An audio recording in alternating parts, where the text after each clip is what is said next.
सावता सांगितलेल्या सगळ्या गोष्टी ध्यानात आहे जी. त्यातूनही काही गडबड झाली तर तातडीनं आम्हाला समजायला हवं. जी राजा. खंडोजी रायप्पा आणि ज्योत्याजीनं फार मोठं धाडस केलं. त्यांची काळजी घ्यायची जबाबदारी तुमच्यावर आहे. या राजन. या कविराज. कविराज, आपण इथे येऊन थांबलोय पण हे धोक्याचं आहे. पाळतीवर असणाऱ्या आपल्या पथकांना पुढच्या सूचना गेल्या? जी राजन, परंतु राजन एक वेगळाच पेच उभा राहिलाय. पेच? कसला पेच? राजन, राणी साहेबांनी रायगड सोडला. मतलब राजन, राणी साहेब रायगड सोडून कोकणात उतरले. कोकणात उतरल्या? अशा अवघडलेल्या अवस्थेत त्यांना कोणी रोखलं नाही? राजन, आपल्या पथकाला घातपात झाल्याची खबर रायगडावर पोहोचली. आपल्याला इजा झालीये असं राणी साहेबांना समजलं. त्या संतापल्या, सैरभैर झाल्या आणि मग त्यांना कोणी रोखू शकलं नाही. आपली खबर घेण्यासाठीच त्या कोकणात उतरल्या. हो, पण कविराज, आम्ही सुखरूप असल्याची खबर रायगडावर पोहोचली नाही. नाही म्हणजे धांदीत राहून गेलं. कविराज, राणी साहेबांनी हा वेगळाच पेच उभा केला. इथं धामधूम सुरू आहे. हसन अली खानाची पथकं गुप्त रीतीनं छापे मारतात. हसन अली खान गावच्या गावं लुटतोय, वाड्या वस्त्यांना आगी लावतोय. अशा वेळी राणी साहेब हा असा निर्णय घेतात. कोणतीही शहानिशा न करता राणी साहेबांनी रायगड सोडावा, तेही पोटात बाळ असताना. का केलं असेल राणी साहेबांनी असं? राजन, त्यांनी तुमच्या काळजीपोटीच हे केलं. नाही कविराज, राणी साहेबांचा हा निर्णय चुकला, साफ चुकला.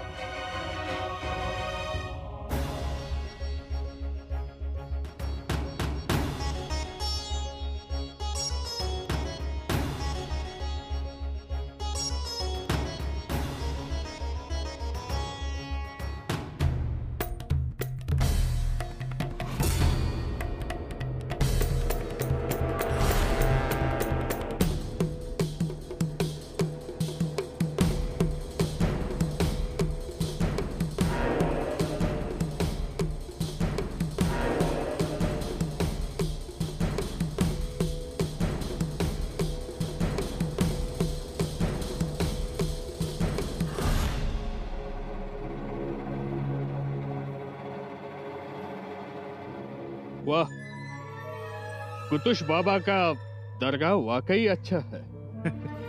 जी हुजूर, कहते हैं सब मुरादें पूरी कर देते हैं बाबा, जो एक बार बाबा की मजर पर माथा टेक कर चला गया। बहुत अच्छे, चलो छावनी की ओर चलते हैं। हुजूर, एक अर्जी है आला खान की। इजाजत है, बोलो। हुजूर, यहां से 100-200 कदमों पर एक गर्म पानी का झरना है, वहीं से 2 हाथों पर एक ठंडे पानी का झरना भी है। वाह, क्या नजारा है हुजूर, अगर आप देख लेते तो बड़ा सुकून मिल जाता था आपको। फिर कभी देख लेते हैं। चलो। हुजूर, झरने के पास एक पुराना मंदिर भी है और मंदिर की देखभाल करने के लिए एक हसीन पुजारिन भी है। क्या? जी हुजूर, अगर आप देख लेते तो आज की रात आपकी सेवा करने का मौका मिल जाता उसे। अच्छा, हाँ? अब बिल्कुल, पूछ लीजिए नवाब खान से। जी हुजूर, हुस्न परी है, एक बार देख लीजिए। ठीक है, चलो।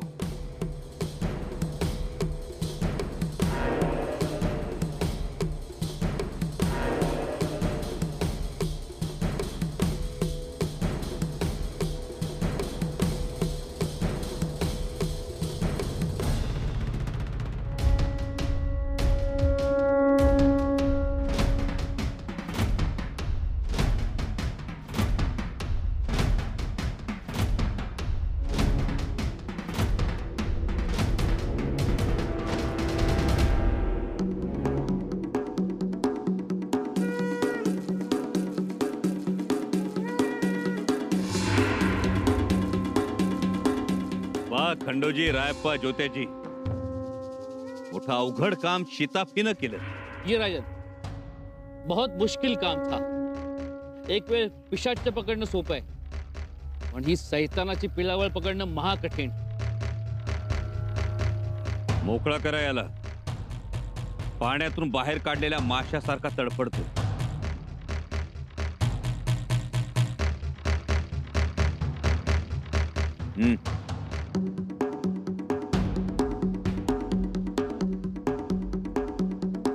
तुम्हारी ये हिम्मत, मुझे गिरफ्तार किया, ये फरेब ठीक नहीं.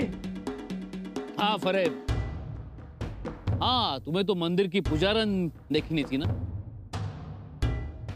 लेकिन तुम अब खड़े हो मंदिर के पुजारी के सामने. कौन है ये? हमारे शंभू राजे.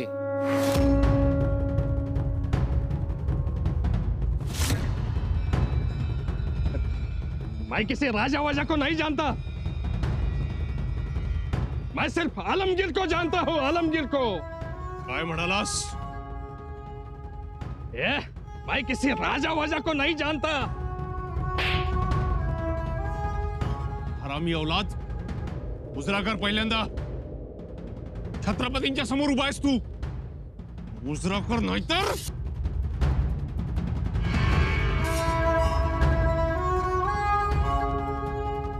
खंडोजी कशाला हात उचलला?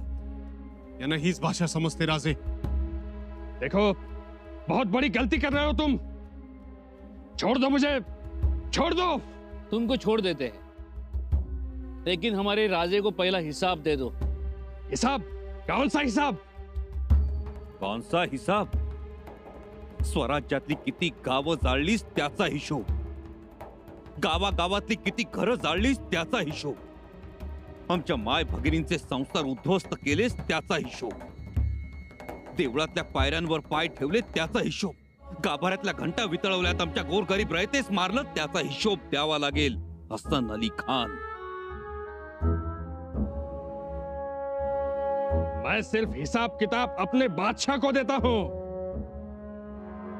नासाडी स्वराज्यात करायची आणि हिशोब तुझ्या बादशाला द्यायचा. बदतमीज. बोल बोल, का हे धाडस केलंस? देखो, हसन अली कहते हैं हमें, मुझे कुछ हुआ तो यहाँ बहुत खून खराबा होगा. रायपा, याला वासोट्याच्या किल्ल्यावर डांबून ठेवा आणि जास्त चागळी केली तर मुडकं मारायचं. पछताओगे तुम. घेऊन जा याला.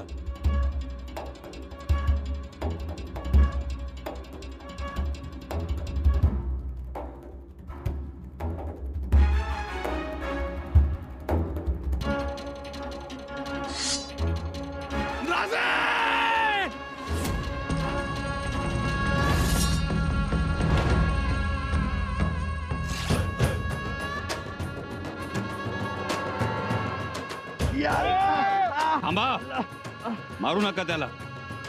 महाराज मारून टाका. नाही खंडोजी, आता हा मेल्याचाच जमा आहे. आता हा असाच रक्त गाळत त्याच्या आलमगीर औरंगजेबासमोर जाऊन उभा राहील आणि आमचा निरोप देईल. सांग तुझ्या बादशाहाला म्हणावं, हसन अली खानाच्या हातावरच भागलंय, पण औरंगजेब आला तर त्याचं मस्तक छाटू आम्ही. स्वराज्य हे साधं सुद्धा राज्य नाही, ते शिवछत्रपतींनी गोरगरीब रयतेला दिलेलं सुखाचं आंदण आहे. त्यामुळे स्वराज्याच्या वाटेला जाऊ नका, नाहीतर असा वणवा पेटेल की त्याच्या 5 लाख फौजेसह त्याचा सुद्धा हुरडा होईल. चला त्याला.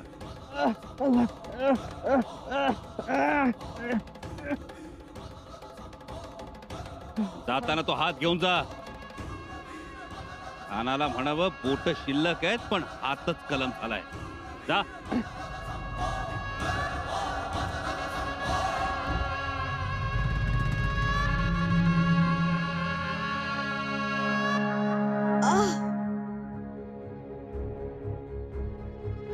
मेणा थांबवा.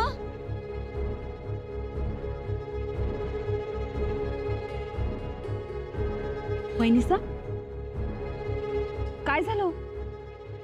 नाही, काही नाही. नाही कसं? चेहरा किती सुकलाय तुमचा. काय झालं? सुनबाई, काय व काय झालं? सांगतच नाही. आता कोणत्या तोंडाने सांगताल काय होतंय ते? वहिनीसा सांगा बरं काय झालंय? आमचं डोकं दुखतंय जरा, पोट दुखतंय, दम भरतोय आम्हाला. दम भरल नाही तर काय? चांगली सुखाची जागा सोडून इथं आलायसा. हट्ट म्हणून किती करायचा? आपण रायगडी माघारी जाऊया का? नाही नाही नको. अहो मग राजांची काही खबर आली का? हा, हे खरं दुखणं आहे. आपण इथे अवघडलेल्या परिस्थितीत तरी बी नवऱ्याची काळजी काय सुटत नाही. बायको असावी तर अशी. चला आता सावली बघून मेना घ्या. घ्या बाबानो मेना, सावलीत घ्या. चला.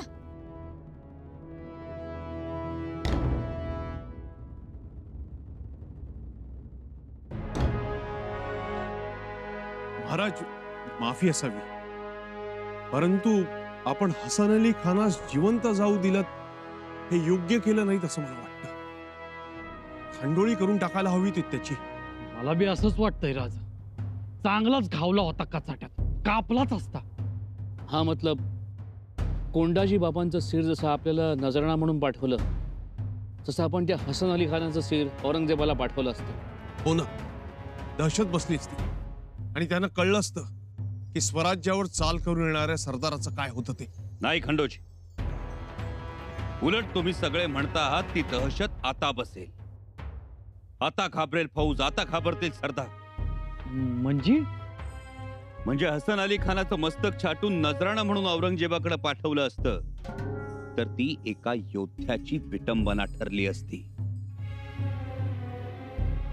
थोरल्या महाराजांनी एवढे योद्धे मारले पण कधीही कुणाची विटंबना केली नाही. मुळात एक गोष्ट लक्षात घ्या की स्वराज्य विटंबना करण्यासाठी नाही. एवढ्या क्रूर अफजल खानाचं मस्तक मारलं पण त्याच्या मस्तकाची अवहेलना केली नाही, तर कबर बांधून दिवाबत्तीची सोय केली. हा शिवविचार आहे, आपण तो पाळला. परंतु राजे, त्यामुळे तो सरदार जिवंत राहतो. होय, सरदार जरूर जिवंत राहतो, पण फौजेचा आत्मविश्वास मात्र मरतो. कारण मेल्या सरदाराचा ते पीर बनवतात, त्यापासून गनिम स्फूर्ती घेतो. पण असा थोटा हात तुटलेला सरदार जेव्हा फौजेसमोर उभा राहतो तेव्हा फौजेचा आत्मविश्वास कच्ची होतो, सरदारांची हिम्मत नाकाम होते. आता स्वराज्यावर चाल करून येण्याआधी औरंगजेबाचे सरदार 10 वेळा विचार करतील. जेव्हा जेव्हा हे हसन अली खान नावाचं भय औरंगजेबासमोर उभं राहील तेव्हा तेव्हा त्याच्या 5 लाख फौजेचा आत्मविश्वास तुटलेला असेल.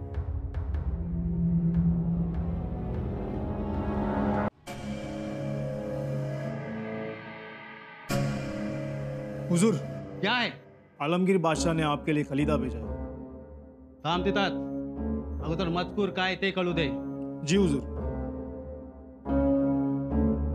मजकूर यह है कि आपको आलमगीर बादशाह ने रूबरू मिलने के लिए बुलाया है. आपको नवाजेंगे और 70,000 सरदार बनाकर शायद वो आपको वतन देने का भी सोच रहे हैं. औरंगजेबचा तू हसम आहेस. तांब्याभर पाणी घे आणि माघारी फिर. जाधवराव सरदार हे स्वराज्याचे पाईक आहेत. आम्हाला औरंगजेबाचा खलिता येतोच कसा? कोणाला पाहिजे वतन? कोणाला पाहिजे मनसबदारी? आमच्या नसा नसा स्वराज्याचं हित आहे.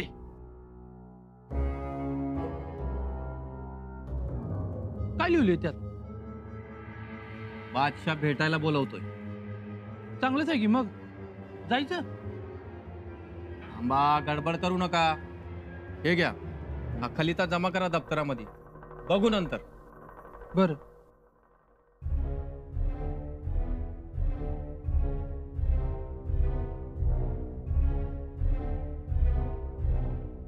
वाह वाह वाह, काय देखना सी काय बादशाहचा.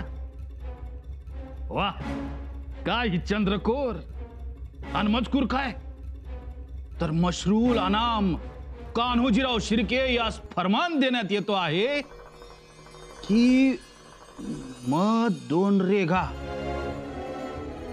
जी मजकूर मशार जिल्हे. हा गाय आय आय आय. म्हणजे तळहातावर उमटलेली रेषा खरीच मानायची. आता काय पुढं वाचायचं? वाचनात वेळ घालवण्यापेक्षा बादशाकडे घोडा दौडलेला बरा. चला चला निघा मुघल सल्तनतीचं कल्याण चिंतायला. कल्याण चिंतू म्हणजे शिफारस होईल, आणि शिफारस झाली का सरफराजी आपोआपच होणार. म्हणजे वतनाचा तुकडा हमखास. चल चल ग साळू, आता नको माग वळू, नको जुनं दळण दळू. चल चल ग साळू.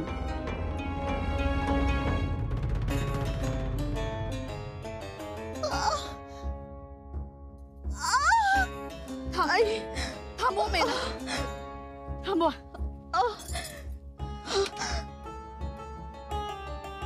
अरे देवा, आता काय करू? बाई लई दुखू लागले बाई. वहिनीसा धीर धरा, घाबरू नका. हा राणवक्का, आता कसं करायचं? इथं ना कुठं आडोसा ना निवारा. स्वराज्याची महाराणी अशी उन्हाभरात पाळंतीन होणार आहे बाई. नाही नाही, आधीच सुनबाई नाजूक. राणवक्का, काहीतरी करा. शेजार पाजारच्या गावात सैनिकांना पाठवा, आणि कुणी सुईण असेल तर बोलावून घ्या. आता गावात कोण कुठली सुईण? ऐनवेळी सुईण असली म्हणजे बरी, आणि तरबेज नसली तर मग आता व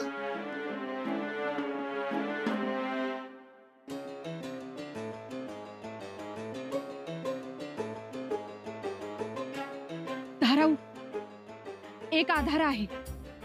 कोणता? या त्या गावात जाण्यापेक्षा आपण गांगोली गावात जाऊ. गांगोली? वहिनीसांचा आजूळ अर्ध्या कोसावर असेल. हवं तवर या धीर धरत्याल का? धरावा लागेल धाराव.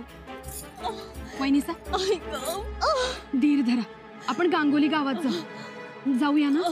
वय वय जाऊया. हवं ही कसली कोणती जागा? चला चला जाऊया.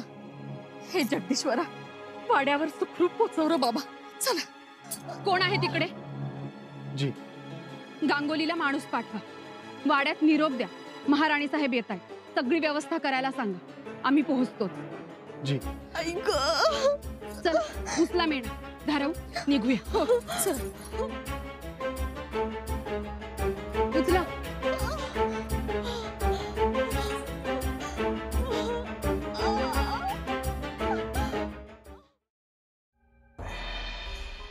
राजन. कविराज, कविराज बघा, आमचा होरा अगदी अचूक ठरला. कसला होरा? हसन अली खान फौज घेऊन माघारी निघून गेला. कालपर्यंत तंबू राहुट्यांनी फुललेला हा मुलूक आज रिकामा झाला. ते तर होणारच होतं. कविराज, हसन अली खानाच्या माणसांनी सुतळीचा तोडा सुद्धा मागे ठेवला नाही. एक चांगलंच झालं. कविराज, तुम्ही काहीतरी सांगायला आला होता. जी राजन. राजन, तुम्ही आम्हाला राणीसाहेबांची चौकशी करायला सांगितलं होतं, परंतु आपण विसरला. नाही कविराज, आम्ही विसरलो नाही. राणीसाहेबांची काय खबर? राजन, राणीसाहेब परवा महाडल्या होत्या, काल लोणेरी गावात होत्या, आणि आज त्या माणगावच्या वाटेवर आहे. माणगाव? जी. काय झालं? कविराज, राणीसाहेबांनी आणखी पुढचा प्रवास करणं योग्य नाही. शिवाय हसन अली खान निघून गेल्यामुळे आपणही इथं जास्त वेळ थांबणार नाही. त्यामुळे राणीसाहेबांनी आहे तिथंच थांबावं. परंतु राजन, राणीसाहेबांना थांबवणार कोण? त्यांना निरोप पाठवायला हवा, किंवा मग आपण आजच घोड्याला टाच मारावी. आम्ही टाच मारूच कविराज, पण त्याआधी या मुलखाची डागडुजी करावी लागेल. रयतेला भेटून तिला धीर द्यावा लागेल. रयतेची झालेली हानी बघून त्यांचे पंचनामे करून खजिन्यातून भरघोस मदत करावी लागेल. जी राजन, परंतु राणीसाहेब कशा थांबणार? ते ऐकणार नाही. कविराज, गनिमी कावा करावा लागेल. गनिमी कावा? राणीसाहेबांची? हो तर कविराज, सगळ्यात आधी बायको बरोबर गनिमी कावा करता आला पाहिजे, तरच आपलं आसन सुरक्षित राहतं. ठरलं.